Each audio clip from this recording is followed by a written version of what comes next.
Hey, what's going on? Welcome to another episode of AngularAir. I'm your host, Justin Schwarzenberger, and today we are going to be discussing education technology and kind of the role and places where Angular pops up within that industry. As always, we've got some great guests that we're fortunate enough to have join us today talk about this topic. But before we introduce those and meet those guys, let's talk about our panelists that we got joining us today. Today we have Austin McDaniel with us, NG Panda. Austin, how's it going? How's everybody doing? Cool. And we also have Jeff Welpley joining us. He didn't disappear. He didn't magically vanish. He's still around, guys. Jeff, how's it going? Good, man. I'm happy to be here. I usually am cranking away these days on a variety of different things, but I had a little bit of time and happy to join to talk about edtech. I love the subject area, and I know our two guests today have a lot of experience, so it's going to be really fun to get into this. Cool. Yeah, and I know this was originally an episode that Jeff had planned on the calendar, so it's great to have him joining us for this discussion as well. We have another panelist that just hopped on right now, Alyssa. Alyssa, how's it going? Are you ready to go? We'll see if she responds. Not yet, but she's joining us as well, so she'll be hopping in here. Okay, our guest on today's show, we have Wesley Cho. Wesley, how are you doing? Pretty good here, but tired. You got my morning coffee. Nice. And where is here? What do you got? What are you doing? I'm in Palo Alto in the office at my company. I work at a tech company called MindFlash. We do online corporate training. Great. Well, we're stoked to have you here to talk about this topic today, provide some expertise on it. We also have Victor Mejia with us. Victor, how's it going? Hey, how's it going, guys? And Victor, where do you work at? What do you got going on? I work at McGraw-Hill Education. I'm a UI engineer there, working with a small team of awesome front-end engineers. Actually work on our assessments platform for educators. But I'm home right now. I've been a little under the weather these past few days, but just recovering now. Yeah.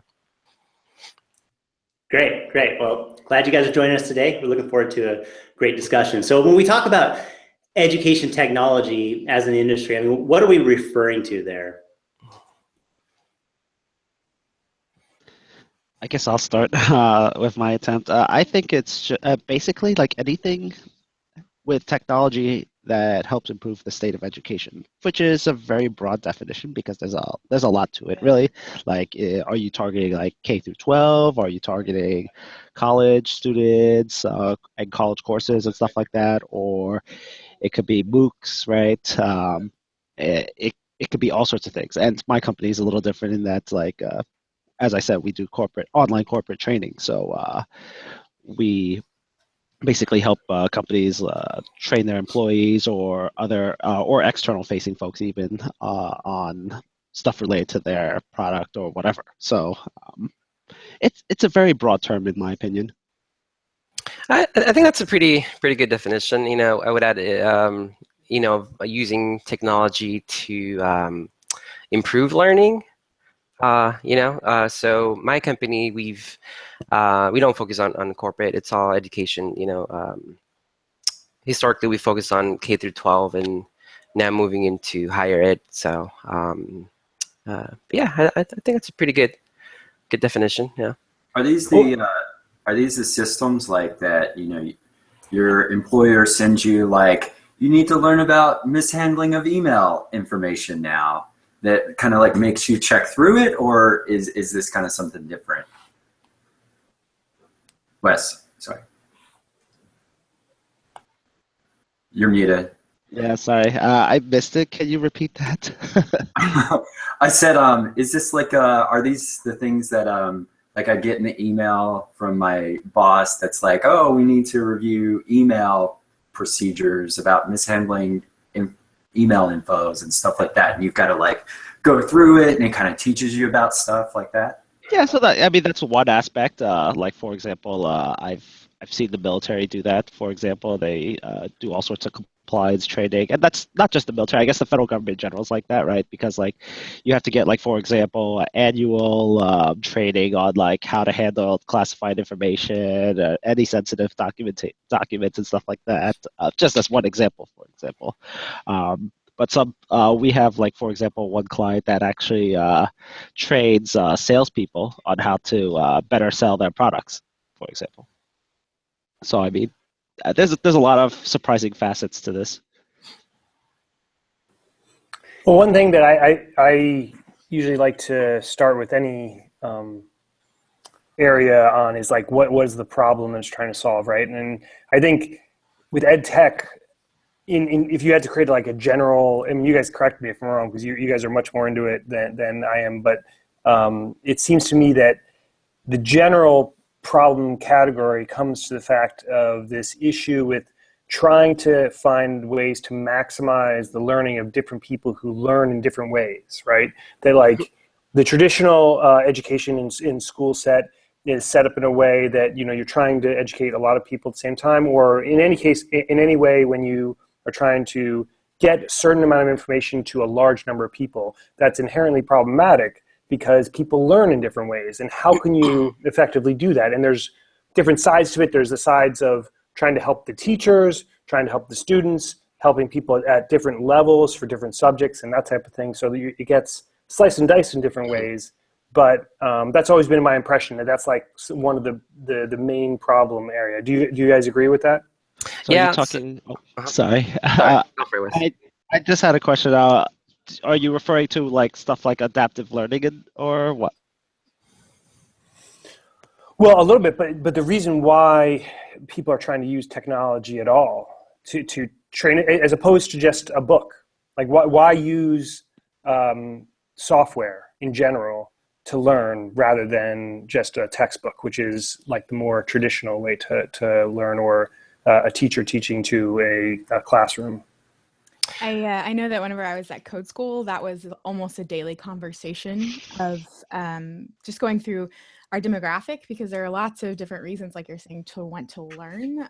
Obviously, most of them were either developers already in the field or people who wanted to get into development.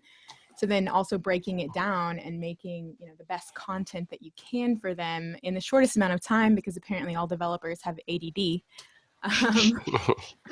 Who knew, right?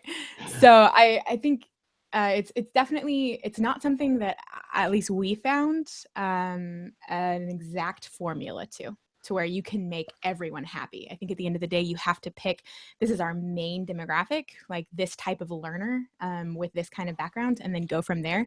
You're still going to kind of hit a smattering of people, but I don't think you can, at least from what I've experienced thus far in teaching for this industry, I don't think there's any one formula that's going to hit them all. So. Is there a way that you could kind of like, maybe Jeff touched on this, like adaptive, right? Like based on how you're, you know, going through and you're excelling with different types of questions, like pivot you off into different areas that you might learn better from? I think that's definitely a possibility, but when you think about it, what way are you teaching, right? Like how, so you're saying adaptive learning, but how are you teaching adaptively? Are you doing it with videos, with blog posts, with in-browser challenges, with follow-along type tutorials?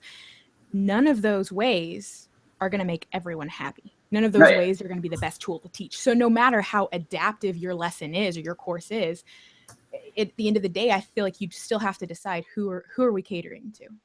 Yeah, I agree with that. What I was suggesting was like give them a multitude at the beginning of all those different types and figure out which one they like better, and then just funnel it through that. Anyways, I'm getting off. No, I think we actually tried things like that before, and there's a danger in that because people get overwhelmed. And not that developers in general want to be handheld, but they don't want everything in the moon thrown at them of like, what do you want? Like it was almost more of a, here's a couple choices max, right? And because if you offer them everything, it's just, I don't know, I felt like we lost more people that way than having a set path. So actually, this reminds me of a book I read, I guess about a year into my career. It's called Disrupting Class. a disclaimer, one of my cousins is actually married to one of the co-authors. But it actually talks about the different ways that people learn and different approaches that would help stimulate the people who are more receptive to those ways of learning. So it's a very insightful read on, I guess on like how we as people learn things in general. Yeah, at McGraw-Hill, we like to call ourselves as a learning science company. So obviously, adaptive learning is huge in our company. We got some really smart folks, PhDs in math and things like that, and coming up with algorithms of coming up with this adaptive assessments, right? So for students that are catering as they're taking an assessment, delivering certain questions that are going to help them, right? Not help them succeed, so that they can actually get to like the next level. So adaptive assessments are definitely huge at McGraw-Hill. So, and I think that there's like two phases here, right? There's the getting the education into the technology world and providing these technical solutions to teaching, and then taking that to the next level, like this adaptive stuff. So have you guys found that at your companies, you're already comfortable in a spot where you have technology to solve the education solution, and now you can focus more on this future way of learning, of leveraging the technology? Or is it you're still kind of in both boats? You're still kind of providing this technology platform for teaching as well as exploring these future things? Yeah, I would say it's still evolving and exploring. I mean, as you may know, McGraw-Hill historically it's been a publishing company, right? So, but our digital platform group is not that old, So we're still definitely exploring and using a lot of cool new tech like Angular, to do this kind of stuff. So. And so let's talk a little bit about the needs in terms of like when you think about this technology, like what are the requirements that you have to hit to provide this technology solutions for things like a UI, offline capabilities, delivering to the masses, like Jeff said, in terms of your application. Like what are those things that you need to kind of think about and consider when you're talking about technology for this industry? Let me see. I was speaking for our project, so I would say that there's two main things. First would be performance, right? So as we venture into international markets, having that initial render, initial page load, it's just very, very important. We can't just, even though like our platform is for the desktop, we can't just assume that everyone has a really good internet connection. So that's vital. And then the second thing I would say is accessibility. Being inclusive to all students and making sure that they can use our platform. And then, in terms of performance, there's all sorts of stuff we could talk about that, right? Like things like AOT, using the CLI with AOT. So, yeah, I don't know what you guys want to chat about. Yeah, let's hear it. So, all right. So how hard is it to do AOT? It's been really hard, right? So when we started this project we've been working on, I think the CLI was still using Broccoli, and we didn't want to go that route. So we ended up using Patrick's boilerplate. It's been really good. But what we want to do now, we've been performance tuning our app, and then AOT wasn't the easiest thing in the world for us to configure. And now we're pretty happy at where the CLI is at, so we're actually thinking of just migrating our app to the CLI. And but I don't know, is the CLI, does it have an AOT flag now built in?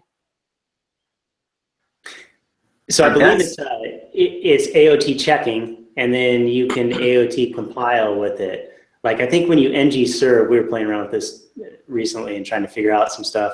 But I believe when you ng serve, it's running an AOT check on your code to make sure that it's AOT compliant. Okay. What have you guys been with AOT? Have you guys done it in your projects at work or? Yeah, so for us, we're kind of, we're trying to do the same thing, right? We were rolling our own build system for some of the stuff that we were doing. And we're like, let's just get into the CLI. Jeff actually inspired us a lot with a recent talk at, I believe, Angular Connect, where he was really talking about bringing up the fact of like, look, we need to embrace these tools and then provide feedback to them to try and make it something that is something that suits us all. And so we really kind of embraced that and said, look, we want to go to the CLI. We want to provide feedback to the team and really help make this something that's going to work for us as well. And so as a result of that, we're trying to move these apps into that. And of course, when we did that and then try to ng serve through it, we get notification that we're not AOT compliant yet. And so now we're working through our code to make it AOT compliant, which is a good thing, right? Right. But yeah, we're kind of dealing with some of that stuff. And then still a few little tweaks and stuff there, because with the build system, if we were doing something that we needed to leverage that, we had full control, right? But it also meant we had to manage it ourselves. And so we want to get out of that management game, but we still kind of need some of the tweaks and stuff. So we're still figuring some of that stuff out. Like the only week that Bracco doesn't show up. I know. I was hoping he was going to be on, man. Well, the good thing is he said he was going to be watching the live stream. So we know you're out there. So hopefully and so if you got any requests or anything, just throw them out there. Yeah, Victor, if you need him to do anything, like Mike is very good about just, he basically listens to the show, starts working on it right away, and usually within 24 hours, he'll have it done. My favorite thing is to tag him in GitHub issues that I have that are CLI related. I'm like, yeah. Hey, Bracco, what do you think? Yeah, I think I love the CLI. It's so awesome, especially where the state that it's at now. I'm really digging it. So I think we're gonna make that transition. So are you all AOT now? Really quick, what is this app that you're talking about? Like that's in Angular. How are you using Angular for the education stuff?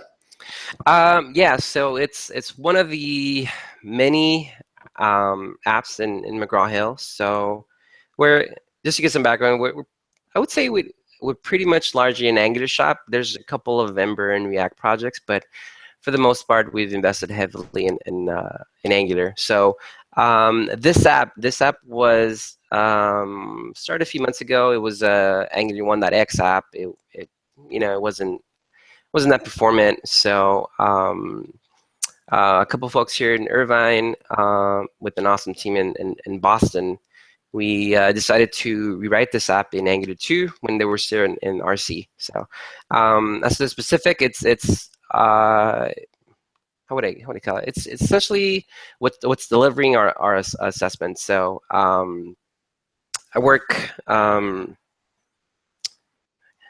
through this company. I think they got bought out by McGraw-Hill about 2 years ago, called ngAir. It's essentially like an LMS, and we extracted out the assessment component from that. So that's pretty much what our platform does, delivering assessments and all different kinds of question types that the students get and stuff like that.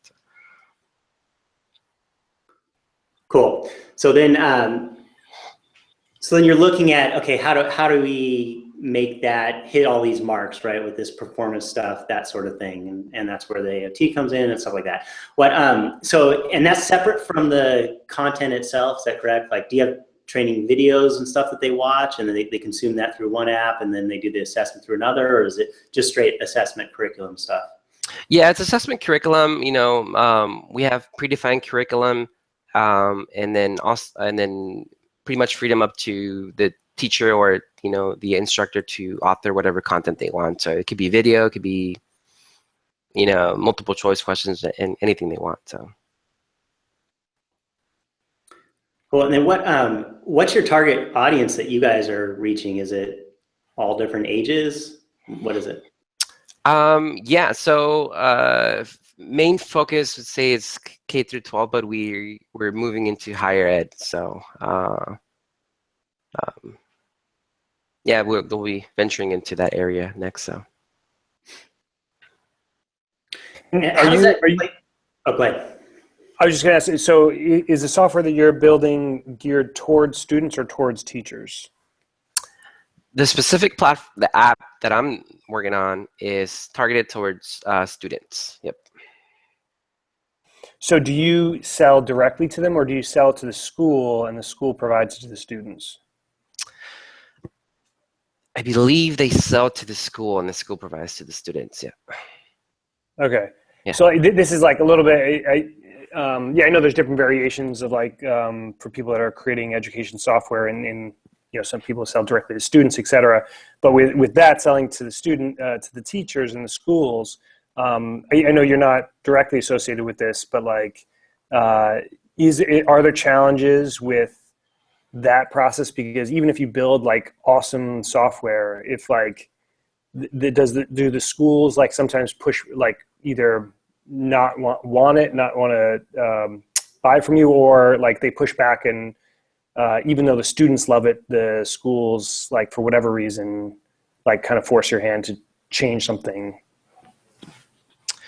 I don't know. Yeah, I don't know too much about the, you know, the selling point of this software. So yeah, I wouldn't be able to come. Do you have the opportunity to just kind of say, okay, here's the thing that we have to solve, so we're free to kind of solve it in any way we want. We think the best way to solve it. Yeah, and then that's why, you know, some of the devs got together and we're like, hey, we're gonna use Angular too. You know, it was still an RC, you know, so we didn't tell anybody that we're in release candidates. So we just just kind of went with it. So yeah. Wesley, are you in the same boat there in terms of the software that you guys are building? So what's it called? I mean, our platform is an LMS, so we have a bunch of different apps that comprise our whole system. But we are largely Angular powered also, so we consciously went with Angular for pretty much all of our stuff currently, for front ends at least, and we also use Node.js on the back end. But yeah, I mean, it powers our stuff and it works pretty well. Right now, we're in the process of porting over one of our existing apps for managing course content into Angular 2 from Flash. And so that's been a very interesting journey. But so far, it's going pretty well. The one thing I haven't got to do that I want to do is AOT compilation, but that's painful work, I'm sure, as everybody here knows. What's the what's some of the things that you would tell like developers, you know, that are in a similar spot as yours, like porting things like Flash or maybe even Silverlight Gasp to things like Angular 2? Like, what are some of the lessons that you've kind of learned from that? I mean, I feel like it's just like any other front end project. Or any other project in general. You want to just, yeah, it's just standard product development. You want to plan things appropriately and like determine like what the scope of the project is going to be and the timeline and etc. I mean, like, I don't know. It's just, as far as I'm concerned, it's just a standard product development cycle. There's nothing special. From, like, you know, product owners have typical like perception, like, oh, this is in Flash, or like we have these great, awesome things in Flash. I want it to be exactly like that in Angular 2, right? Well, in our case, we're actually doing some things even better than what our existing Flash stuff. Awesome. Yeah, like some examples. Like we're adding, we're adding the ability to, so I mean, we have the ability to like add sort of narrations to various slides of a course, and so you can record the audio right in the browser, and using the web audio API, see sort of the waveform, for example, if the browser supports it. So there's like nice little touches like that we're adding in. Yeah. Very cool. So we got another panelist that joined us today. Shai, how's it going? Oh, he's muted, so we don't get to hear him. But he has some education tech stuff going on as well, so it'll be interesting to hear his thoughts on some stuff as well. So welcome in, join in, discuss whenever you're ready.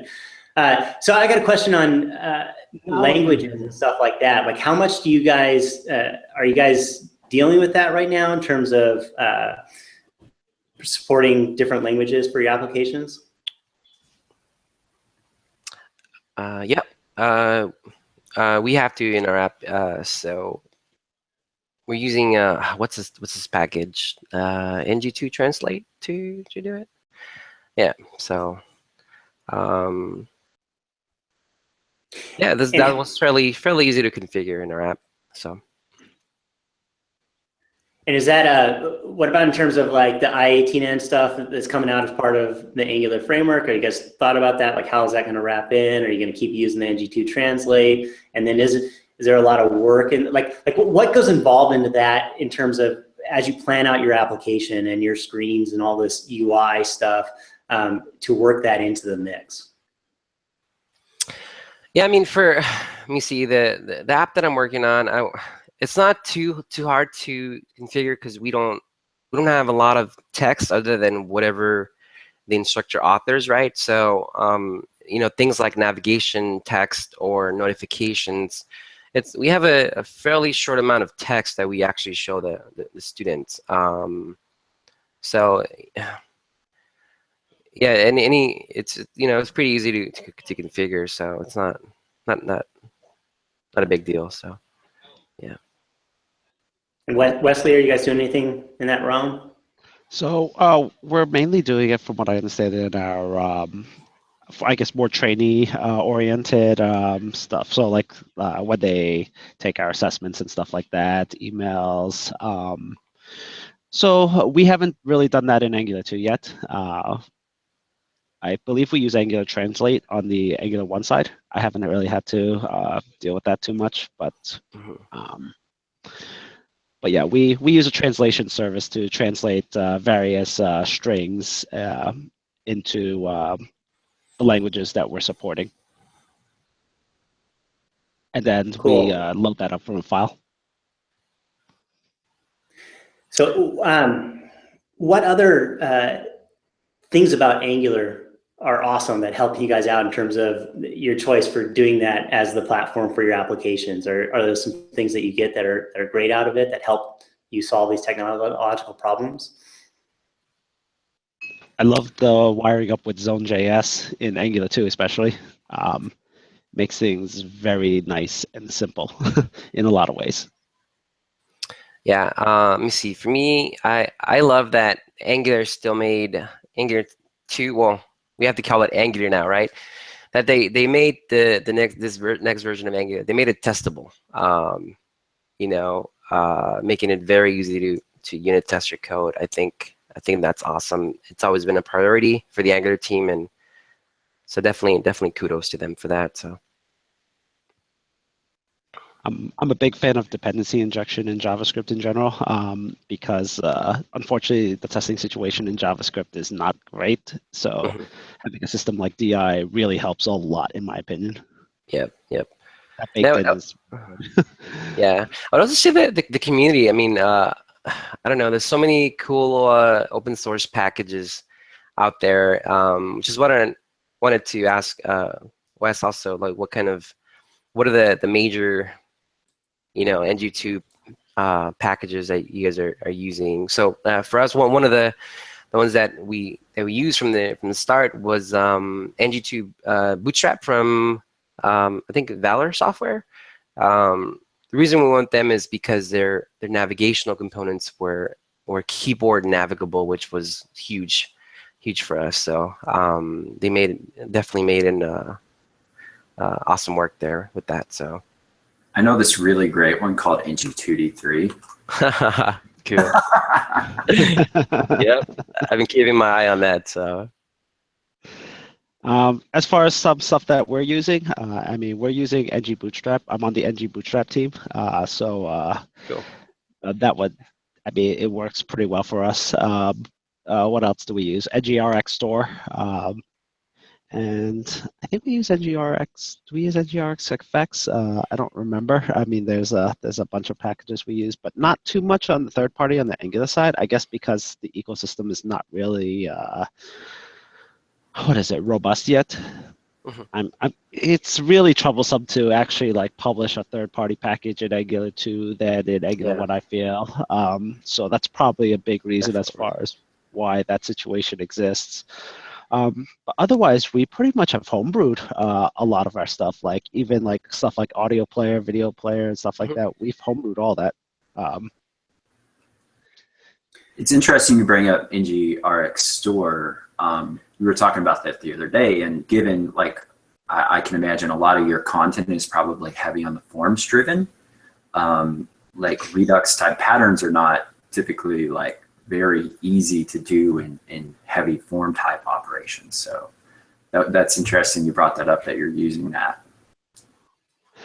Yeah, so we use it actually to encapsulate certain state that we want to be global, because we're dealing with, so we autosave actually, like a lot of times when you make a change, like you can rearrange slides, for example, we save automatically when that happens.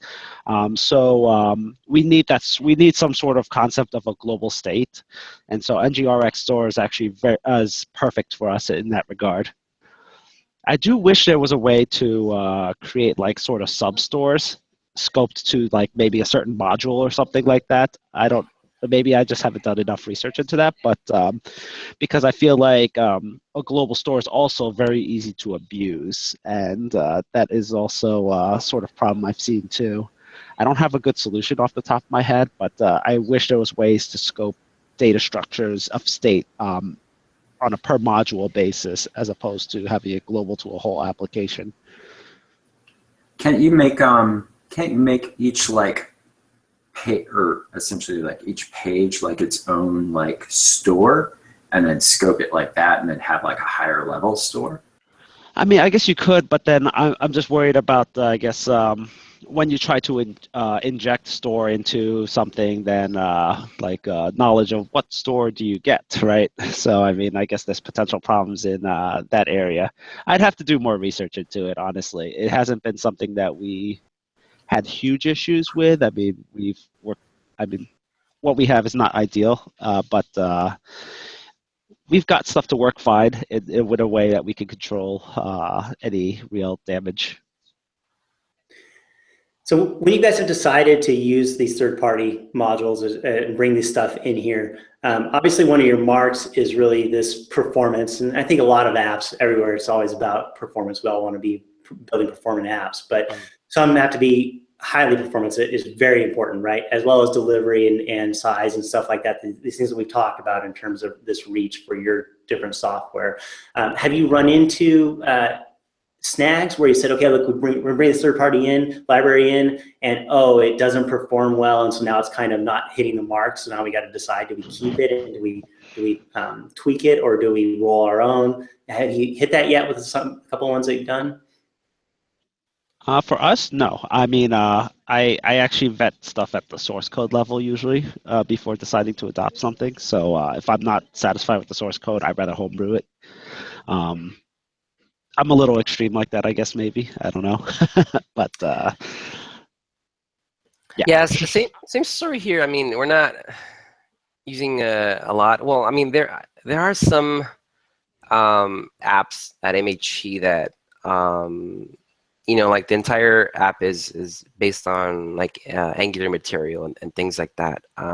So I can't speak for those apps, but for the app that I'm working on, we only brought in a few packages which are widely used. Things like Moment to deal with like date and time parsing. Libraries like Lodash, which are libraries that are pretty performant. The only, I think, big libraries I would say that we brought in would be the ng2 Bootstrap, and it worked out fine. And the reason why we decided to go with that is we checked out some of their components and checked out their code, and they really made an awesome job making it accessible and keyboard navigable. So that was a huge win for us. But yeah, I haven't really got into that performance issue there. So one of the things that we've looked into, one of the things we brought in was like, okay, we want to have a custom scroll bar, right? And we really don't want to rewrite that code. So could we leverage a third-party library out there to do this custom scroll bar for these block elements or whatnot? And we bring that in, and to touch back on the zone stuff and stuff like that, like that can become a problem, right? And could all of a sudden, the way that library is doing some changes, some detection or whatnot, can affect change detection within your Angular application. Now you got to run that particular piece of code outside of Angular zone or whatnot to solve a performance issue that doesn't necessarily come up right away, but if that's important, these things can kind of cripple things at some points, and you may not even notice it from just vetting the code right away. We've kind of seen that. So I think that becomes an interesting paradigm in terms of us trying to bring in these third-party libraries, right? I have a question. I came in late and I didn't hear the first minute, so I have no clue what are you talking about. So I thought we were talking about education and technology, right?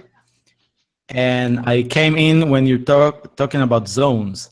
So how are you using zones to teach people how to better and I have no idea how I got into this mess. I just click on a bunch of buttons, so sorry about that. But well, we're into education technology and talking about how we get there. So I guess that's how we got that far deep.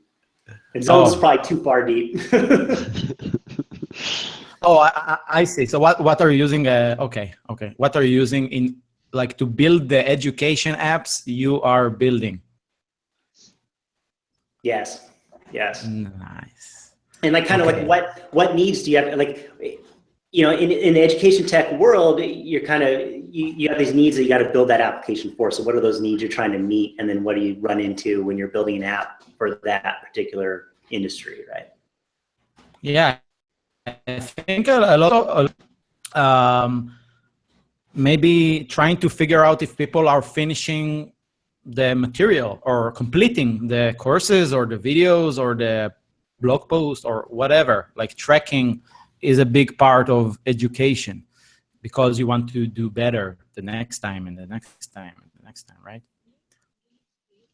I think that's a good point. I think Elisa has a lot of experience with that, no?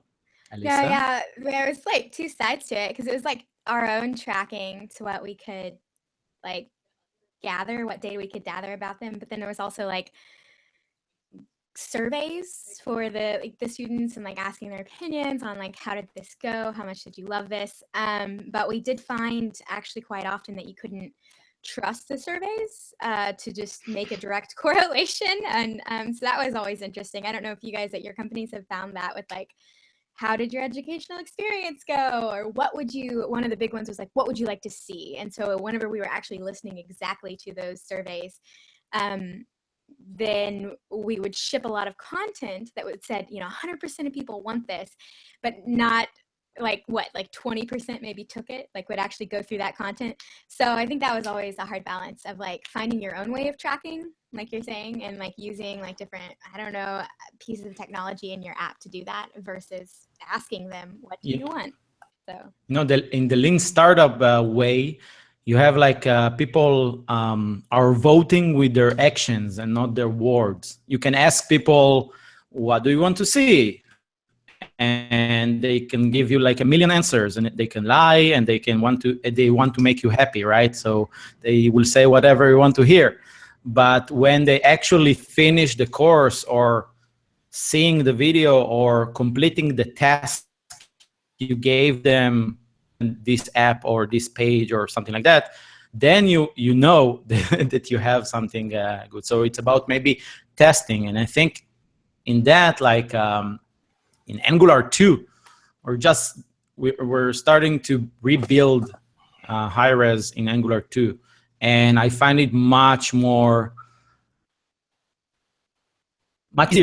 to put all the tracking things and transmitting through observables and stuff like that, and easier, and all the authentication and routing. It's much an easier story than in Angular 1 plus UI router or something like that, which was awesome for one.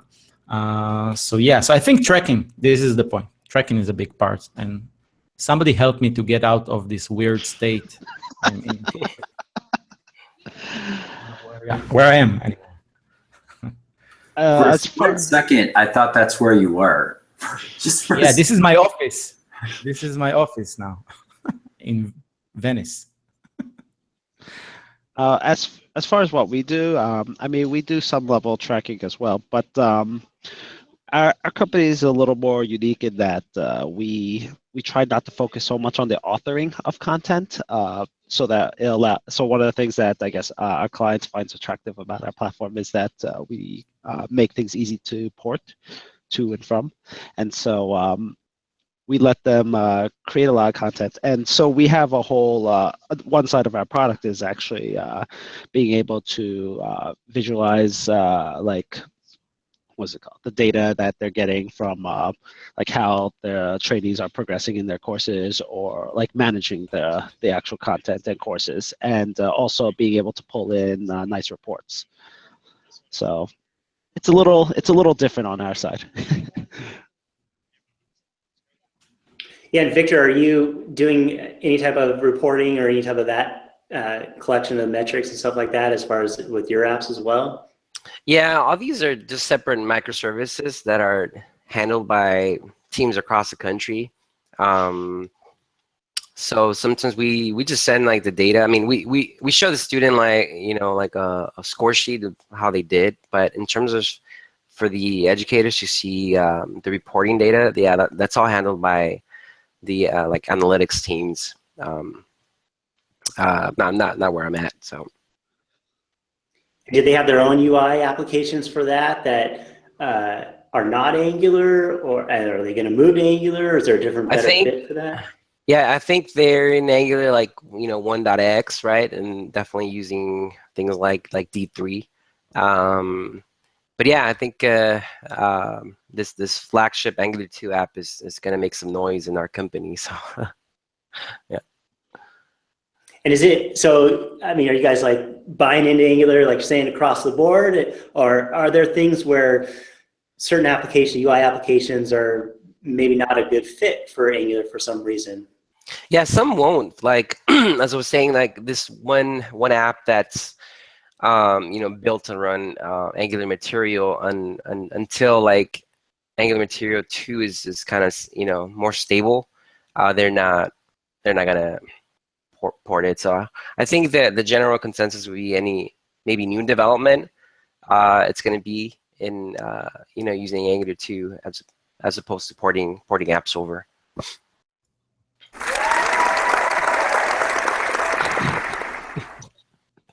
Oh, sorry. Sorry about that. I thought that was for me, Sha. Yeah. Wesley, is it the same thing for you? Are you guys Angular across the board, or do you just kind of use Angular where it fits? We pretty much use Angular across the board, except I guess on the main marketing page that is handled differently. But yeah, we're pretty much all Angular shop. As far as Angular 2 versus Angular 1, we focus more on just new development and being in Angular 2. But upgrading, I think, is a very difficult process for probably most Angular 1 apps. And so for us, it's just not worth the time investment, especially as we're a pretty small dev shop too. And is part of that driven, I mean, for us, like part of that's driven the fact of getting the entire team kind of entrenched and really learning a technology, right? So we're like, look, if we're kind of Angular across the board, then everybody gets to become an expert at it, and you jump from one app to the other as a small shop, and there's this parity and this understanding that they can move, and it's kind of like a business decision. Is that part of it? You see that as well? Yeah, I mean, like you have to pick and choose sort of like where you want to invest your resources if you're, especially on a smaller shop, right? So you don't want to like spend too much time in like choosing all sorts of different technologies, right? It's not very good for a company, right? So you gotta try to get as much efficiencies where you can. That doesn't mean that the developers don't like experiment like their free time, or even like spit up like one-off apps and whatever. But in general, yeah, we'll try to keep things consistent so that it reduces the learning overhead, jumping from one project to another. Yep. And Victor, you mentioned you guys have multiple teams working on different pieces. Is there a level of communication that's current in that scenario for you guys, where everybody's kind of constantly in communication with one another, so you're like, oh yeah, this is really well for us, this is really well for us, or are they so isolated but yet still coming to kind of the same conclusion? Yeah, so it is kind of difficult sometimes since, you know, we're not at the same location. But I mean, like Wes says, the general consensus has been on Angular. I know we do try to do this like yearly thing of where we get together and discuss kind of the challenges that we've had. You know, we're trying to come up with like a reusable component library hosted on our GitHub that can be used across teams. You know, there's no point in rebuilding. So I do think that's one of the areas I think we can definitely improve on. But other than that, you know, like the yearly NGCon, that's when we kind of all see each other and kind of discuss what's been going on. So yeah. Cool. Yeah, I have another question for you guys. Is, you know, you guys are making software and working on software that's helping out a lot of people and improving a lot of lives. Like, I mean, does that hit you on a regular basis? Are you constantly thinking about that? I mean, obviously, I would imagine you're probably pretty excited at the fact that your daily job is building these applications that are affecting so many other people. I'll go first. Yeah, I love it. I love what I do. I love my job. You know, it does feel great that what I'm working on is helping students, you know, become, you know, learn smarter, learn better. Yeah, especially when I look at the numbers, you know, like when our PM sends in the numbers of we're delivering close to, you know, 800K, a million assessments a month, that kind of makes me realize, like, you know, how often the app that I'm working on is being used, which is a pretty awesome feeling. I love it because I guess there's a lot of industries that people could be working in, and a lot of them will do some unethical stuff, in my opinion, and or force you to implement stuff that's not great. And I don't know, that sort of thing just makes me like unhappy, dissatisfied as a developer, and so that at least like working in edtech, I feel like it's pretty much a wholly positive industry in my experience. So I enjoy it greatly. As an aside, what do you guys think is the future of VR and edtech?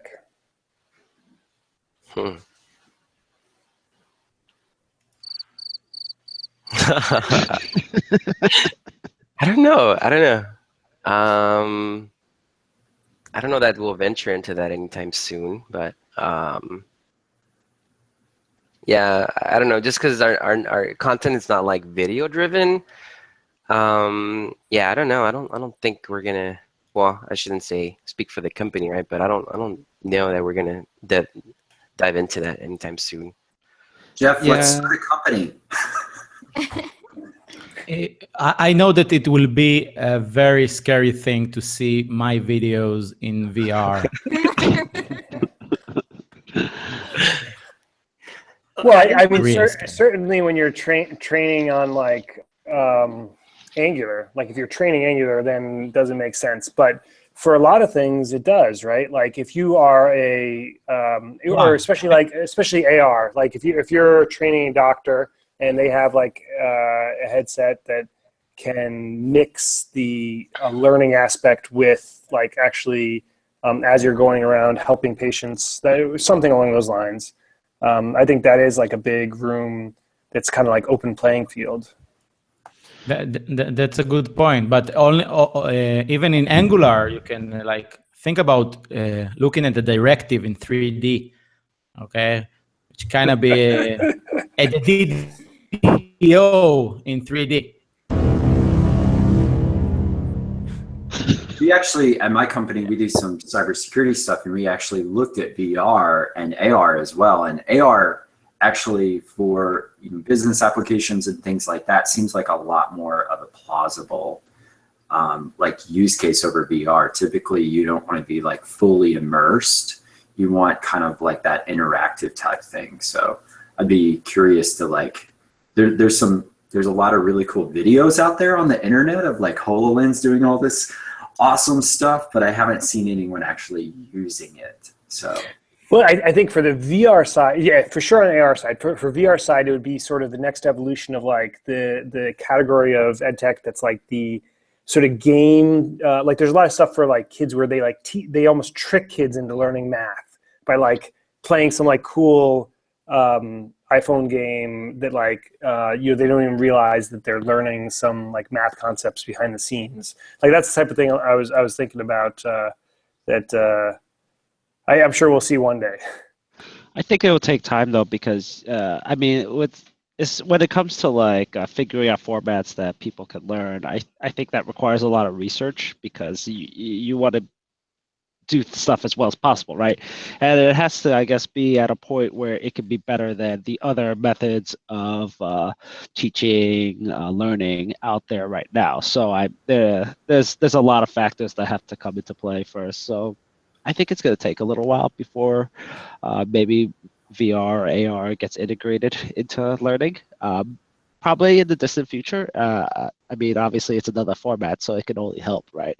Because it offers more tools available to educators. But I think that's just going to take time. I think one of the biggest drawbacks right now is the hardware cost. Right? It's so expensive for that type of equipment. Yeah, I think another opportunity there would be co-op learning with VR stuff, is ability for multiple people to be present and learning as a group. Maybe that's Yeah, I was avenue. imagining it in like a webinar type setting where you've got like people attending, you look around, you can see the people.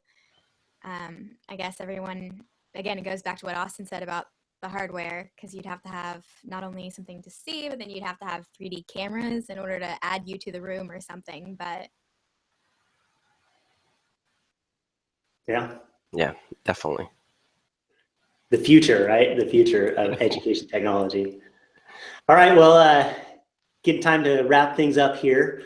So any last thoughts on education tech that we want to plug in here before we get to some tips and picks? Or do you think we covered it all?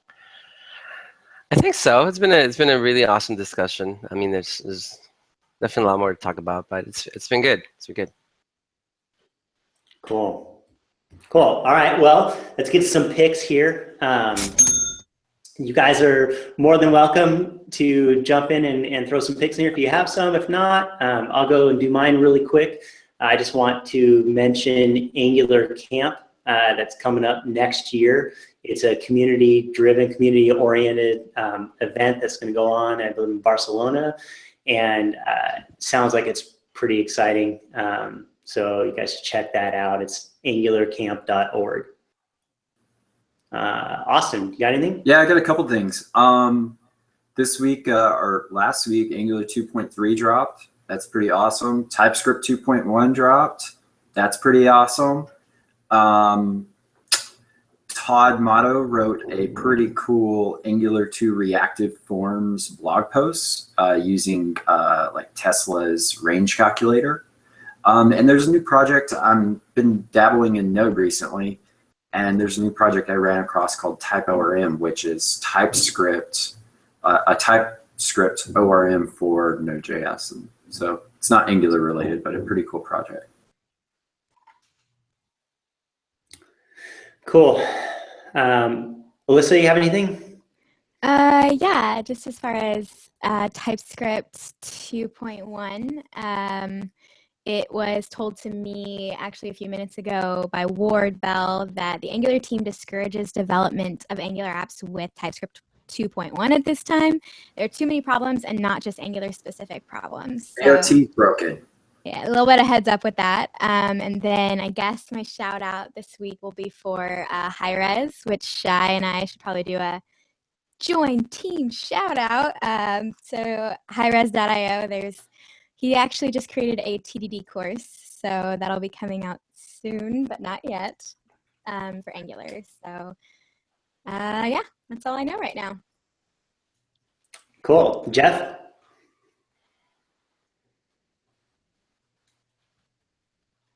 Wait.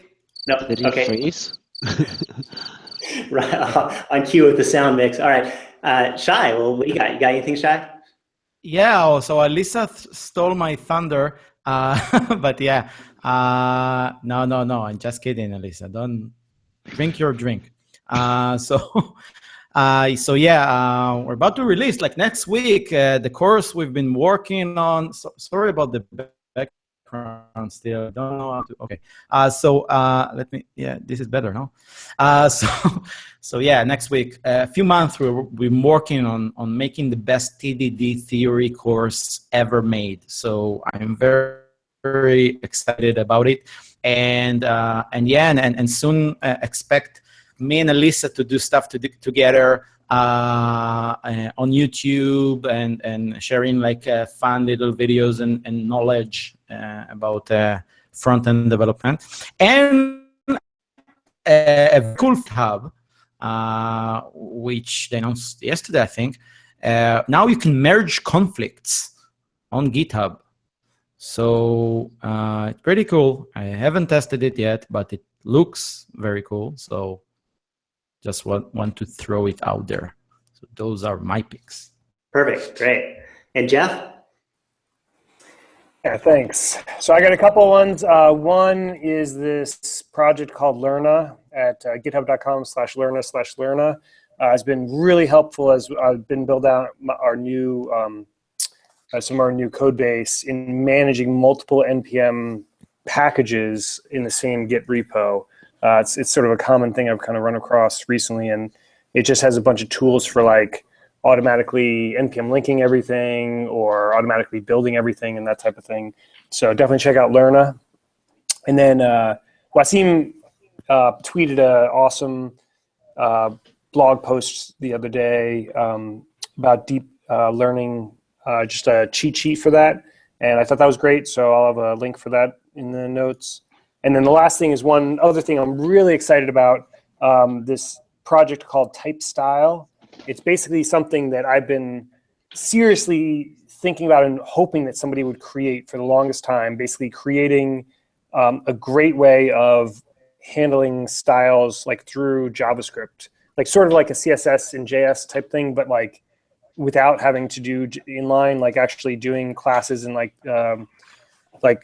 sort of what I consider like the good way, like actually being able to share common classes and not inlining everything, but being able to choose how you inherit styles and everything using like, and it leverages TypeScript, which is why it's called Type Style.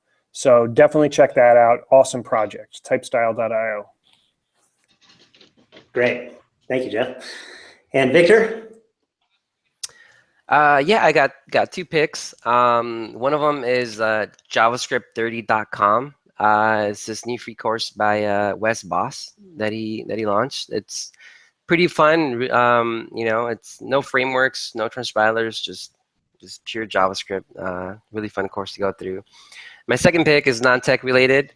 I'm a huge Michael Bublé fan, and love Christmas and the holidays. So his Christmas album is top notch. So definitely, if you're in the holiday spirit, check that out. So. Cool. Nice. All right, and Wesley, you have anything? Just two links. One link, one Greenkeeper.io. I came across this when I joined the Karma team earlier this week, or actually a couple days ago. Sorry, not this week. I think it was last week. But it helps open up pull requests whenever a dependency updates, so that you can keep up to date. Which, if you've worked on, I guess, code bases with substantial node modules, it can get very daunting to keep up to date. And so a tool like this can be potentially very useful for people. I thought it was a pretty cool tool. And then I also have a link here to that book that I mentioned earlier, because I think it's a good read for anybody interested in edtech in general, and I guess learning. Perfect. Well, we'll get the show notes up, all these links for this episode notes up there, so all the things we talked about will be up on our website a little later. Thanks to all of our panelists for joining us today, and thanks so much to our two guests that made it on here to enlighten us on how Angular is used in the education tech industry and get a better understanding of that. Thank you very much, and We'll see everybody next week. We've got a show on tips for testing, unit testing, that sort of thing. So join us next Tuesday.